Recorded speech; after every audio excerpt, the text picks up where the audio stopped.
말씀드린 대로 인천 동산교회 블레싱이 어제 있었는데요. 저도 이제 늦지막하게 같이 이제 가서 마무리 팀원들과 같이 마무리하는 시간이 좀 있었습니다. 팀원들을 이제 딱 얼굴을 봤는데요. 얼굴에 전부 다 그 사랑의 기쁨이 있는 거예요. 그 얼굴에 묻어나는 사랑의 기쁨 때문에 제 마음도 굉장히 행복하고 또 기뻤던 그런 기억이 납니다. 그래서 인천 동산교회 잘 다녀왔는데, 제가 그 교회 건물에 이제 가서 건물에서 엘리베이터를 타고 이렇게 내려오는데요, 제 눈에 딱 들어온 그 엘리베이터 안에 있는 문구가 하나가 들어왔어요. 그것이 뭐냐면, 문이 느리게 닫힌다고 버튼을 계속 누르면 고장의 원인이 됩니다. 우리 이제 엘리베이터 안에 뭐 여러 가지 그런 광고도 있고 여러 가지 막 붙어 있잖아요. 그런데 그 여러 가지 것들 중에 제 눈에 확 들어오는 그 문구 광고가 딱 들어오는 거예요. 종이로 아주 이렇게 글씨를 써가지고 붙여놓은 건데요. 제가 왜 그것에 꽂혀가지고 이렇게 생각을 하게 되었는지 모르겠지만 이런 생각을 해봤어요. 기계에도 동작이 빠른 것이 있고 느린 것이 있구나. 그래서 기계도 막 느리다고 계속 이렇게 푸시 버튼을 누르면, 압박을 막 주면 망가지기도 하고 고장이 나기도 하는 것이구나, 이런 생각을 하게 되었어요. 무슨 소리입니까? 도대체 무슨 말을 하고 있습니까? 여러분, 내 생각처럼 빠르지 않아서 답답한 사람들이 여러분 주변에 있을 거예요. 가족에도 있을 수 있고 직장 생활하면서도 그런 사람들이 분명히 있을 것입니다. 그런데 그 사람을 기다려주지 않고 빨리 하라고 막 재촉을 하면 어떻게 될까요? 이 버튼을 누르듯 압박을 가하면 그 사람이 고장날 수 있다는 것이에요. 사람도 고장날 수 있다는 거죠. 더 빨라지는 게 아니고 더 나아지는 게 아니고 오히려 멈춰서 버릴 수 있다는 것입니다. 12월입니다. 한 해를 굉장히 빨리 달려왔던 여러분의 인생일 거예요. 그런데 누군가 고장난 엘리베이터처럼 멈춰서 버린 동료가 있다면, 그런 친구가 있다면 여러분, 기다려주고 위로할 수 있는 이 시즌이 되기를 간절히 바랍니다. 어쩌면 자기 스스로를 계속해서 재촉하고 닫힌 버튼을 계속해서 눌러서 그래서 내가 멈춰버린, 내가 고장나버린 아마 그런 사람도 이 가운데는 있을지 모르겠어요. 그렇다면 내 안에 어디 고장난 것이 없는지 이 시즌에 돌아볼 수 있었으면 좋겠고요.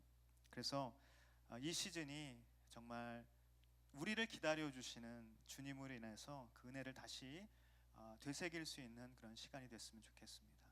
여러분, 주님은 우리가 아무리 느려도 우리를 끝까지 기다려주시는 분이에요. 문이 스스로 닫힐 때까지, 그래서 출발할 때까지 끝까지 우리를 기다려 주시는 분인 줄 믿습니다. 성경은 우리를 끝까지 기다려 주시는 그 하나님의 이야기예요. 끊임없이 우리를 참고 기다려 주시다가 결국 하나님께서 직접 우리를 향해 내려오셨다라는 그런 이야기입니다. 오늘 그 주님이 이 땅에 오신 거룩하고 복된 주일이에요. 다시 한번 아기 예수로 이 땅에 오신 하나님을 찬양하며 우리 영광과 감사의 박수를 힘차게 올리겠습니다. 할렐루야. 아멘. 오늘 본문인 누가복음 2장은 예수님의 탄생을 기록하고 있습니다. 그 시작은 이렇게 시작을 하고 있습니다. 누가복음 2장 1절에서 2절 말씀입니다. 같이 한번 읽도록 하겠습니다. 시작.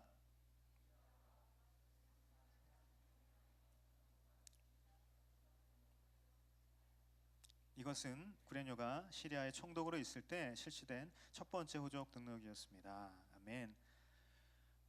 이 첫 번째 2장의 시작을 시간적인 배경, 역사적인 배경으로 시작을 하고 있어요. 그 말은 예수 탄생의 사건이 역사적인 사건이라는 것입니다. 그렇다면 예수가 역사 안으로 나타나신 것인가? 아니면 역사가 예수를 나타내는 것인가? 얼핏 보면 역사라는 큰 틀 안에 예수가 등장한 것처럼 보입니다. 하지만 그 역사는 예수를 나타내는 도구에 불과한 것이죠. 예수 탄생에 대한 예언이 여러 구약에 나타나는데 이사야서 7장 14절, 우리가 잘 아는 것처럼 보라 처녀가 잉태하여 아들을 낳을 것인데 그 이름을 무엇이라 하라? 임마누엘이라 하라. 이사야 선지자를 통하여서 이 예언의 말씀이 주어졌습니다. 또 이사야서 9장 6절에는 어떻게 이야기되어 있냐면 한 아이가 우리에게서 낳았다. 한 아들을 우리에게 보내주신 바 되었는데 그의 어깨에는 정사를 메었고 그의 이름은 기묘자라 모사라. 영존하신 하나님, 전능하신 하나님, 영존하시는 아버지, 평강의 왕이다 라고 그렇게 말씀하고 있어요. 이사야서 11장 1절에도 이새 줄기에서 한 싹이 난다. 이런 이사야서를 통한 여러 가지 예언의 말씀, 바로 아기 예수 탄생에 대한 예언의 말씀이 나타나고 있습니다. 뿐만 아니라 미가서 5장 2절, 베들레헴 에브라이다야, 너는 유다 족속 중에 가장 작을지라도 이스라엘을 다스릴 자가 내게서 내게로 나올 것이다. 그는 상고에 계시고 영원하신 분이다 라고 그렇게 말씀하시고 있습니다. 자, 이러한 여러 가지 구약의 예언을 통하여서 우리가 예수 탄생의 어떤 조건을 각 말씀이 이야기하고 있는데 그 조건은 뭐예요? 처녀가 잉태해야 된다 하죠. 두 번째 뭘까요? 다윗의 자손 가운데 나타난다는 것입니다. 그리고 세 번째, 그가 어디에서 탄생한다? 베들레헴에서 나신다.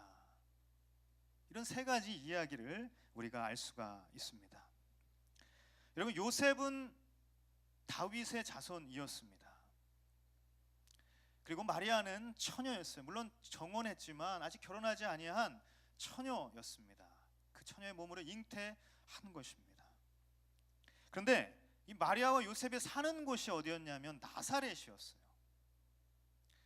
근데 이 예언의 말씀이 성취되려면 나사렛이 아닌 베들레헴에서 아기 예수가 탄생하셔야 되는 것입니다. 그런데 역사는 로마 제국의 대대적인 호적 등록을 통해서 그들이 고향 베들레헴으로 갈 수밖에 없도록 그렇게 만들어 갔다는 것이에요. 여러분, 로마 황제가 아기 예수 탄생의 예언을 성취하기 위해서 호적 등록을 명령하셨을까? 그랬을까요? 구레뇨 총독이 아기 예수 탄생을 성취하려고, 이 예언을 성취하려고 호적 등록을 다 이렇게 하라고 시행하셨을까? 시행했을까? 여러분, 그랬을까요? 그는 예수님을 알지 못했고 그 하나님의 말씀을 알지도 못했어요. 단지 그들이 호적 등록을 명령하고 그것을 시행했던 이유는 뭐냐면 세금을 잘 걷기 위해서 그렇게 했다는 것입니다. 다시 말해서 이 모든 역사는 하나님께서 만들어 가셨다라는 사실이에요. 그러면 로마 제국의 역사를 지배한 것이 아니라 하나님께서 역사를 섭리하신 거라는 말입니다. 여러분, 역사의 주관자는 하나님이신 줄 믿습니다. 저는 여러분의 역사도 하나님께서 주관하신다는 그 사실을 온전히 믿게 되기를 주님의 이름으로 축복합니다. 예수가 역사 안으로 들어와서 나타나신 것이 아니라 역사가 예수를 나타내고 증명하는 것처럼 우리의 역사도, 우리의 이야기도 예수 그리스도를 증거하고 나타내는데 사용되기를 간절히 바랍니다. 베들레헴으로 가게 된 이 요셉과 마리아, 그들은 지낼 만한 방을 구하지 못했어요. 정말 많은 사람들이 이 호적 등록을 하기 위해서 이 베들레헴에 찾아왔기 때문에 여관이 남은 방이 없었던 것이에요. 그래서 마국간, 그것도 간신히 구했을 것입니다. 이 마국간에서 그들은 아기 예수를 해산하게 됩니다. 그리고 그 아기를 놓을 만한 곳조차 없어서 어떻게 했습니까? 짐승의 먹이를 이렇게 담아놓는 그 구유, 그 구유의 아기 예수를 눕힌 것이죠. 자, 그런데 이 아기 예수가 탄생하던 그날 밤에 이 아기 예수 탄생의 이야기를 천사에게서 듣게 된 사람들이 있었어요. 그 사람이 누구냐면 목자들이에요. 오늘 이 목자들에게 전해진 예수 탄생의 기쁜 소식을 통해서 우리에게 전해진 예수 탄생의 기쁜 소식이 갖는 의미를 같이 나눠봤으면 좋겠습니다. 8절에서 15절까지의 말씀 쭉 읽도록 하겠습니다. 8절부터 15절입니다. 시작.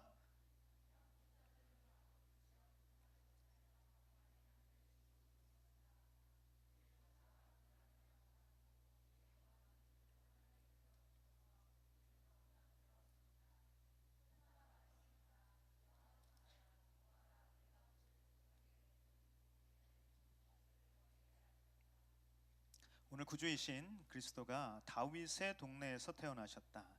너희가 천에 쌓여 구유에 누워 있는 아기를 볼 것인데 그것이 너희에게 표적이 될 것이다.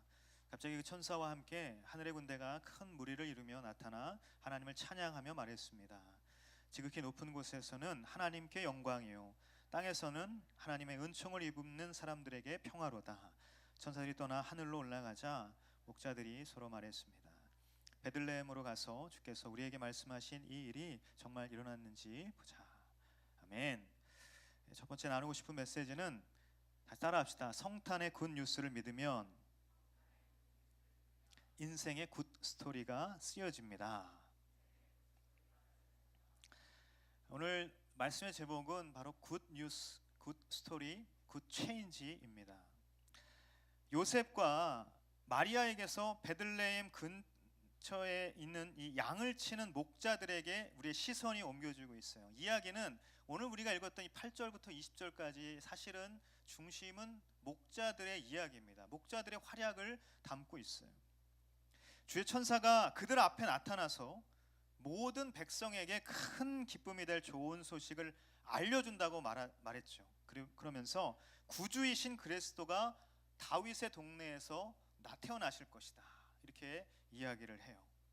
그리고 너희들이 이 베들레헴에 가면 구유에 누워 있는 아기를 볼 것인데 그게 표적이 될 것이다 라고 그렇게 말을 했어요. 천사와 하늘의 군대가 그 다음에 나타나서 오늘 14절 말씀처럼 지극히 높은 곳에서는 하나님께 영광이요, 땅에서는 하나님의 은총을 입는 사람들에게 평화로다, 막 이런 찬양을 하게 된 것입니다. 우리가 읽었던 이 말씀의 장면이 바로 여기까지예요. 자, 그런데 왜 하필 목자들이 이 이야기에 등장을 하게 될까요? 왜 목자들만 그 소식을 들었다고 이야기하고 있는 것일까요? 온 땅에 구원하실 메시아 구세주 예수께서 태어나셨다는 이 소식, 오늘 10절 말씀처럼 모든 백성에게 큰 기쁨이 될 좋은 소식이라고 했어요. 모든 백성에게 큰 기쁨이 될 좋은 소식인데, 만약 그렇다면 목자들뿐만 아니라 다른 사람들에게도, 많은 사람들에게도 천사들을 다 보내셔서 그 이야기를 다 전하실 수 있지 않았을까요? 그렇게 하는 게 훨씬 더 좋지 않을까요? 크리스마스의 숨은 이야기라는 책이 있습니다. 노트르담 대학의 모튼 켈세이 교수라는 분이 쓰신 책인데요, 이 책에 보면 이런 이야기가 나온다고 해요.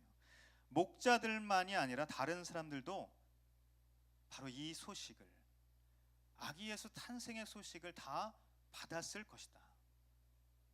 왜냐하면 동방의 그런 박사들이 있잖아요. 그들에게도 별을 통하여서, 이 별빛을 통하여서 하나님께서 알려주셨다면 이스라엘 땅에서 있었던 많은 이스라엘 백성들, 그들에게도 다 동일하게 이 큰 기쁨의 좋은 소식을 알려주셨다라는 것입니다. 수많은 사람들에게 각양의 방법으로 예수 탄생의 소식이 전해졌을 것이라는 것이에요. 근데 여러분, 왜 성경은 목자들이 아기 예수 탄생의 소식을 들은 이 이야기만을 기록하고 있을까요? 왜 그럴까요? 그 이유는 저도 잘 모르겠습니다. 하지만 여러분, 분명한 것은 성경은 목자들이 소식을 들었다, 목자들이 이 소식을 천사에게 들었다라고 기록하고 있다는 것이에요. 그거는 목자들이 소식을 듣고 그곳에 갔기 때문에, 그들의 활약이 지금부터 계속해서 펼쳐지기 때문에 그들은 그 천사들에게서 그 이야기를 듣고 그것을 들은 대로 믿고 베들레헴 안으로 가서 찾아보았기 때문에 바로 이 이야기들이 기록되어 있다라는 사실이죠. 자, 그런데 반대로 또 다른 사람들도 이 소식을 들었을 거예요. 들었지만 그곳에 가지 않았고 반응하지 않았기 때문에 그 사람의 이야기는 성경에 기록되어 있지 못하다는 것이죠. 여러분, 여호수아 2장에 보면 시팀에서 이 두 정탐꾼을 여리고성에 보내는 장면이 나옵니다. 여리고성에 정탐하러 두 정탐꾼이 들어가서요, 라합이라는 기생의 집에 머물게 됩니다. 그리고 사람들이 막 추격하고 쫓아오자, 그들을 잡으려고 오자 이 기생 라합은 그들을 숨겨주게 됩니다. 그리고 그것을 잘 따돌리게 해주고 나서 바로 이렇게 이야기를 하는 장면이 나와요. 우리 여호수아 2장 10절 11절 말씀입니다. 같이 읽도록 하겠습니다. 시작.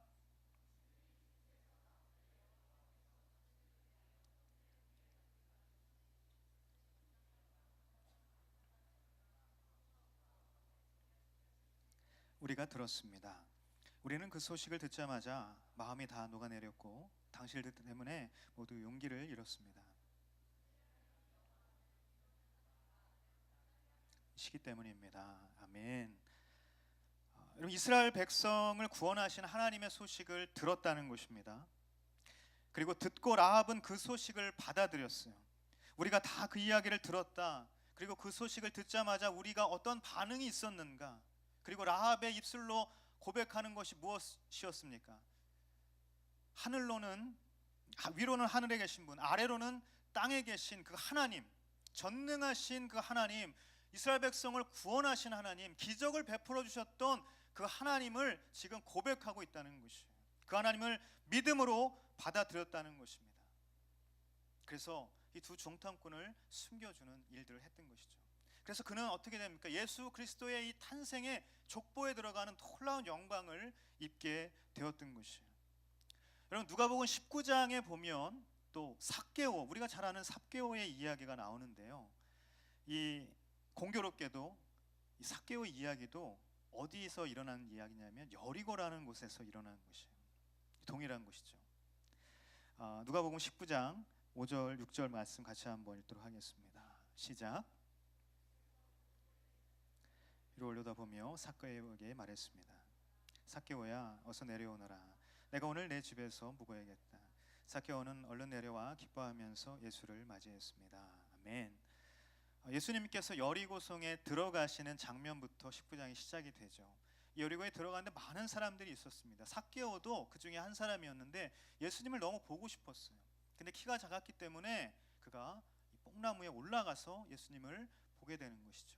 예수님은 그 삭개오를 보고 내가 오늘 네 집에 묵어야 되겠다라고 내려오라고 말씀하셨다는 것이에요. 이 삭개오는 올라가서 기뻐하면서 예수를 맞이했죠. 주님은 가장 소외되고 사람들에게 손가락질 받는 그 외로운 한 사람을 택하셔서 불러주셨어요. 그리고 그날 삭개오가 주님을 내 집에 모시고 주님으로 인하여서 구원의 영광을 얻게 되었다. 여러분, 이 삭개오의 이야기와 라합의 이야기는 다 무엇을 이야기하고 있냐면 하나님에 대한 이야기를, 예수 그리스도에 대한 이야기를 들었을 때에 그들의 마음 가운데 어떠한 믿음이 생겨났는가, 어떠한 반응이 있었는가라는 것이죠. 사랑하는 여러분, 우리가 무엇을 깨닫게 됩니까? 기쁜 소식을 듣고 어떤 이는 갔어요. 그리고 기쁜 소식을 듣고 어떤 이는 가지 않았다는 것이에요. 어떤 이는 그것을 받아들이고 어떤 사람은 그것을 받아들이지 않았다는 겁니다.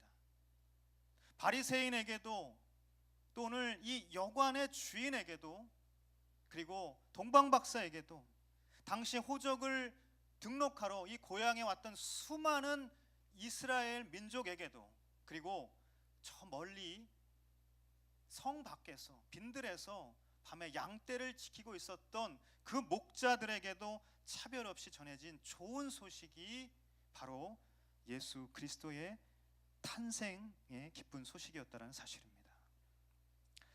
하지만 듣고 믿음으로 반응한 자만이 그 소식을 차지하게 되었다라는 것이죠.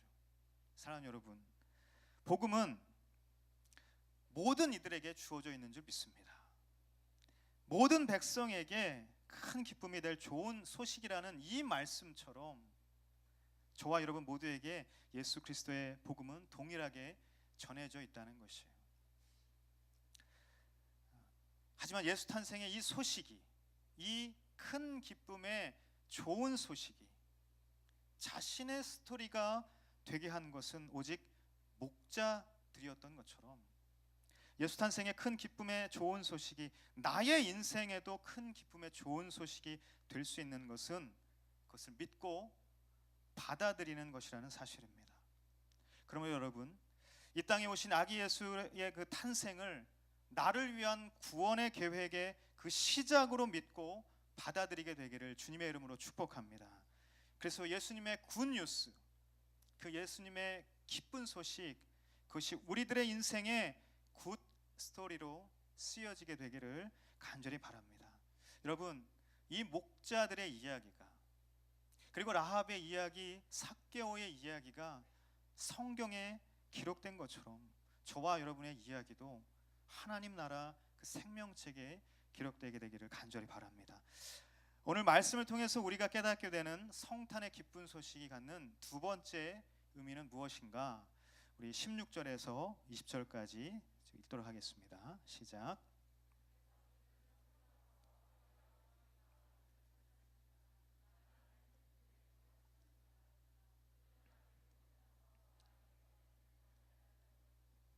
그 말을 들은 모든 사람들은 목자들이 한 말에 놀랐습니다. 그러나 마리아만은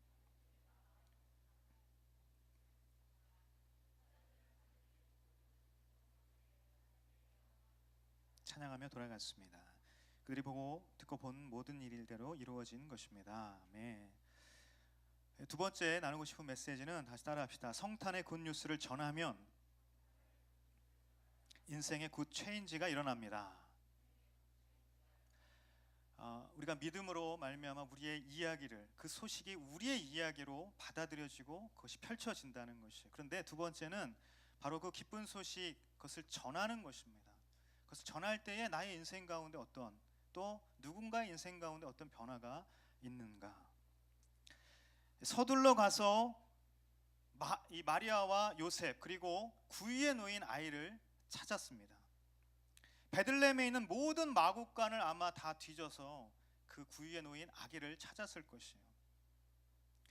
정말 천사가 말해준 대로 그 모든 일이 그 예언 그대로 다 일어났다는 것을 이제 보게 된 것입니다.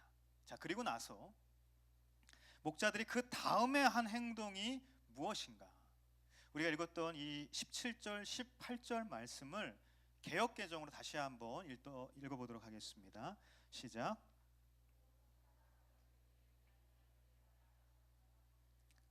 듣는 자가 다 목자들이 그들에게 말한 것들을 놀랍게 여기되 보고 천사가 자기들에게 이 아기에 대한 말한 것을 전했다고 했어요. 말한 것을 전하니까 듣는 사람들 모두가, 많은 사람들이 그들에게 말한 것 때문에 놀라웠다, 놀라게 되었다라고 그렇게 기록하고 있다는 것입니다.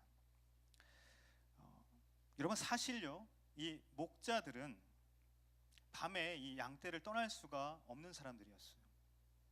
오늘 우리가 읽었던 이 8절, 9절 말씀에 그들이 어디서 지금 있었습니까? 빈들에 있었다고 했어요. 그리고 그들이 언제 있었습니까? 이 목자들은 밤에 지금 그 소식을 듣게 된 것입니까? 듣게 된 것이라는 거예요. 밤에 빈들에 있었다라는 것이 바로 그들이 지금 있는 상황이었다는 것입니다. 양떼를 지켜야 하기 때문에 그들은 양들과 함께 야영을 해야만 했어요. 그 양떼들이 자기들의 소유여서가 아니라 그들은 다 자기 소유의 양을 기르는 것이 아니라 다 돈을 받고 한마디로 품꾼이었던 것입니다. 양 주인은 따로 있는데 그 양들을 잘 지켜야 하는 그 일들을, 그 목동의 일들을 했던 것이라. 양 한 마리라도 만약에 도망가게 되면 그 직장마저 잃을 수 있는 사람들이 바로 목자들이었던 것입니다. 할 일이 너무 많았던 사람들이에요. 자신의 삶을 하루하루 가누기도 버거운 사람들, 바로 그런 사람들이 목자였다라는 것이. 지금 이 베들레헴에 가면 이 빈들에서 양떼들을 지켜야 하는데 이 양떼들이 도망갈지도 모르는데, 지금 베들레헴에 가면 목자들은 생계를 포기해야 할지도 모른다라는 것이에요. 그렇다면 여러분, 목자들이 지금 베들레헴에 가기까지, 그들이 이 선택을 하기까지 그들은 정말 이 쉬운 결정을 한 것일까요? 결코 그렇지 않다는 것이에요. 우리에게도 때로 이런 경우가 찾아올 것입니다. 하나님, 도대체 왜 하필 내가 가야 합니까? 도대체 왜 하필 내가 해야만 합니까? 도대체 왜 하나님 나여야만 합니까? 도대체 왜 나인가요? 나는 지금 할 일이 많고, 나는 지금 직장 가서 돈을 벌어야 합니다. 나는 지금 결혼 준비를 해야 돼요. 나는 지금 누군가를 만나는 일에 매진해야 돼요. 나는 결혼에 지금 올인하고 해도 시간이 모자란 사람이에요. 나 말고 제가 가면 되잖아요. 쟤는 남자친구도 있잖아요. 나 말고 제가 가면 되잖아요. 쟤는 나보다 시간도 많잖아요. 좋은 직장에서 돈도 많이 벌고 그렇게 살잖아요. 왜 하필 나입니까? 남의 인생은 잘 풀리는 것 같은데 나는 여전히 이 모양인데, 하나님 도대체 왜 내가 그 불편한 일을 해야 하는 것입니까? 왜 나만 이렇게 힘들 길을 가야 하냐고요. 지금 내 형편에 내 앞가림 하기에도 바쁜데, 하나님 도대체 왜 나한테 헌신하라고, 하나님 도대체 왜 내가 거기 가야 한다고, 왜 도대체 내가 섬겨야 한다고, 도대체 왜 나입니까? 우리가 이렇게 이야기할 때가 있다는 것이. 오늘 성탄 주일이라 오랜만에 예배에 오신 분도 있을지 모르겠습니다. 어쩌면 교회에 처음 오신 분도 이 자리에 있을지 모르겠는데요, 나는 그냥 예배만 드리러 왔다, 나는 그냥 친구 따라서 왔다, 나는 성탄절이어서 어쨌든 1년에 한두 번은 가야 되기 때문에 왔다, 뭐 그런 분도 계실지 모르겠어요. 그렇지만 이 성탄의 기쁜 소식이 오늘 들려질 때에 당신의 상황이 어떠하다 할지라도 하나님의 부르심은 저와 여러분 가운데 동일하게 있다라는 것입니다. 나는 지금 내 인생의 문제 해결 때문에 벅찬 상황인데, 불편하고 어렵고 내가 의도하지 않고 내가 꿈꾸고 그리지 않는 그 인생의 길을 도대체 내가 왜 가야 합니까? 내 마음에 그렇게 막 다가오지도 않는데 내가 그 일을 왜 해야 됩니까? 이렇게 생각하는 사람들 있을지 모르겠어요. 여러분, 영화 배우를 캐스팅, 그런 비화들을 잘 보면요, 가장 많이 듣게 되는 비화의 그 이야기들이 있죠. 그것이 뭐입니까? 난 친구 따라 그냥 갔는데 내 친구는 오디션에 떨어지고 나는 오디션에 붙었다, 뭐 이런 얘기들 많이 듣잖아요. 우리가 아무 생각 없이 갔지만, 내가 의도한 것은 아니지만 배우 캐스팅이 되면 어때요? 그거는 하잖아요. 그건 하잖아요. 마찬가지로 그냥 아무 생각 없이 교회에 왔다 하더라도 하나님께서 여러분을 지금 캐스팅하는 그 부르심이 있다면 여러분 그냥 오케이 하면 된다는 것이에요. 영화배우 캐스팅보다 하나님께 캐스팅되는 것이 훨씬 가치 있는 일이기 때문에 그렇습니다. 여러분, 분명한 것은요, 목자들은 오늘 하나님께서 캐스팅하자마자 양떼를 지키는 일을 못하게 될지 모르지만 그 캐스팅에 예스 했다는 것이에요. 그리고 빈들이 아니라 베들레헴으로 갔다는 것이에요. 어떻게 보면 그들 인생에서 마지막 붙잡고 있었던 삶의 터전일지도 모르겠습니다. 그런데 그 터전을 버리고 위험을 감수하고 그들은 베들레헴으로 간 것이에요. 그 자체가 불편한 선택이었고 그 자체가 모험이었다라는 것입니다. 내가 한 번도 생각해 보거나 내가 한 번도 꿈꿔봤던 일이 아니에요. 나는 그냥 빈들에서 어린 양떼를 치면서 그냥 여기서 목동 생활을 하면서 그렇게 살다가 그냥 죽으면 되겠다, 항상 그런 생각으로 살았을지 모른다라는 것이에요.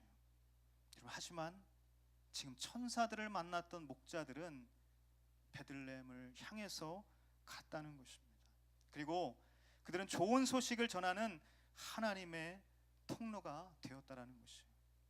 오늘 20절 말씀에 보면 목자들은 하나님께 영광을 돌리고 찬양하며 돌아갔다라고 말을 하고 있습니다. 배우가 시나리오를 보고 그 시나리오를 자기 자신의 이야기로 받아들여서 관객들에게 전달을 잘 하게 되면 그 이야기는 누군가에게 굉장한 감동이 될 것이에요. 그래서 그 사람들에게 훌륭한 영화라고 아마 박수 갈채를 받게 될 것입니다. 영광을 얻게 될 것입니다.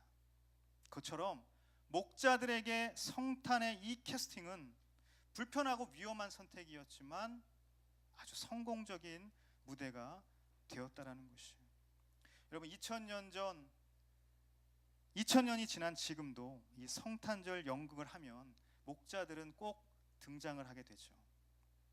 그리고 단 한 번 캐스팅 되었지만 지금 수천 년 동안 기억되는 그 명배우로 이 목자들이 기억되고 있다라는 것이. 게다가 가장 중요한 것은 무엇이냐면 그들이 돌아갔을 때 양떼는 모두 도망가고 이제 그들의 삶은 망한 삶이 되었을까? 아니요, 저는 그렇게 생각하지 않습니다. 이 목자들이 다시 그들의 삶의 터전으로 돌아갔을 때, 빈들에 돌아갔을 때에 그들의 삶은 망했을까요? 양들은 하나도 없었을까요? 아니요, 하나님께서 그들의 그 모든 양들을 다 지켜주셨을 거예요. 그들의 삶이 이전처럼 빈들에서 꿈도 소망도 없이 여전히 하루 살기에도 버거운 그러한 인생으로 계속해서 살아갔을까요? 아니요, 분명 변화된 삶을 살았을 것입니다. 하나님의 구원을 꿈꾸고 예수 그리스도를 전하는 그러한 삶을 그들은 살았을 것이라는 사실이에요. 그들에게 그 어떠한 삶의 변화보다도 가장 크고 위대한 삶의 변화가 나타나게 되었다라는 것입니다. 여러분, 목자들이 소식을 들었지만 빈들에서 베들레헴으로 가는 선택을 하지 않았다면, 좋은 소식을 전하는 그 캐스팅에 응하지 않았다면 그들은 양떼를 지킬 수 있고 목자의 일을 계속 할 수는 있었겠죠. 하지만 그들은 삶의 진정한 변화를 경험하지 못했을 것이라는 사실입니다. 내가 나의 힘으로 나의 인생을 살려고 하면 내 인생을 지킬 수 있을지 몰라도, 물론 그것도 아마 여러분 마음대로 되지는 않을 것입니다. 그렇지만 내가 하나님을 의지하고 살아간다면 내 인생의 진짜 좋은 변화, 내 인생의 가장 본질적인 근본적인 변화는 저와 여러분의 인생 가운데에 찾아오게 되는 줄 믿습니다. 사랑하는 여러분, 왜 하필 내가 가야 하는 것입니까? 목자들이 그런 이야기를, 그런 생각을 하지 않았을까? 나의 인생에도 목자들과 같은 그 부르심이 이 성탄에 나에게 주어진다면 나는 과연 어떠한 선택을 해야 할 것인가? 왜 하필 내가 가야만 하는 거냐고요? 그건 당신의 삶에 진짜 변화가 필요하기 때문이라는 사실입니다. 그것은 당신의 삶에 진정한 본질적인 변화가 필요하기 때문이라는 것이. 저는 목자들의 크리스마스가 저와 여러분의 크리스마스가 되기를 주님의 이름으로 축복합니다. 그래서 목자들의 인생과 같은 그런 변화가 저와 여러분에게 있게 되기를 간절히 바랍니다. 저와 여러분은 예수 그리스도께서 이 땅에 오신 큰 기쁨의 좋은 소식을 전하는 통로로 부름받은 줄 믿습니다. 우리 W 공동체가 복음을 증거하는, 복음의 증인이 되는 공동체, 위트니스라고 했어요. 오늘 전도팀이 나아가서 한 사람 한 사람에게 그 손편지를 전하고 예수 그리스도의 탄생의 기쁜 소식을 전하고 예수 그리스도가 이 땅에 오셔서 당신을 구원하셨다라는, 그리고 영원한 생명의 길을 열어주셨다라는 그 복음을 전했을 때에 전도팀 한 사람 한 사람의 삶이 변하게 되고 그 이야기를 들었던 그 누군가가 그들의 삶 가운데에 전혀 새로운, 이전에는 전혀 알지 못했던 그 삶의 변화를 경험할 수 있었다라는 사실을 저는 믿습니다. 지금 나의 형편과 상황과 상관없이 가장 값진 소식을 전하는 자로 내가 캐스팅 되었다면 이 성탄에 큰 기쁨의 좋은 소식이 나에게뿐만 아니라 나를 통해서 그 누군가에게 전해져야 한다라는 그 귀한 부르심이 나에게 있다면 여러분 예스 하게 되기를 간절히 바랍니다. 전할 수 있다면 변할 수 있는 것입니다. 전하는 자가 변하게 되고요, 전함을 받는 자가 또한 변하게 되는 줄 믿습니다. 성탄의 좋은 소식을 전하는 자를 통하여서 한 영혼이 변할 수 있고 또한 자기 자신이 변할 수 있다는 것입니다. 여러분, 목자들이 믿음으로 나섰던 것처럼 여러분에게 들려지는 성탄의 기쁜 소식에 믿음으로 반응할 수 있게 되기를 간절히 바랍니다. 그리고 목자들이 이 성탄의 기쁜 소식을 전했던 것처럼 저와 여러분이 예수 그리스도의 그 귀한 복음을 전할 수 있는 통로가 되기를 간절히 바랍니다. 우리 같이 한번 기도하며 나아갈 때에 함께 기도하겠습니다.